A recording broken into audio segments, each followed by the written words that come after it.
Okay, we have a Southwestern Industries 2-axis CNC bed mill, model TRM. Machine serial number is 94-332. This machine was new in 1994, but we're going to run it for you. Machine's in nice shape, has an MX2 control. Right now he's running the X-axis. You have a 10x45 table with 26.5 inches of X. He's running the Y, which is 17 inches of Y.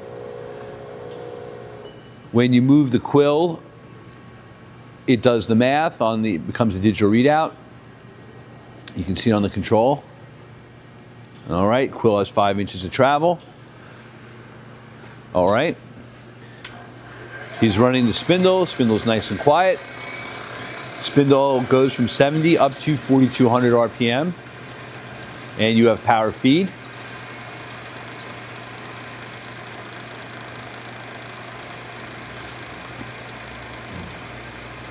Okay, quill is coming down. The quill is 40 taper spindle, and you have a Curt air actuated power drawbar.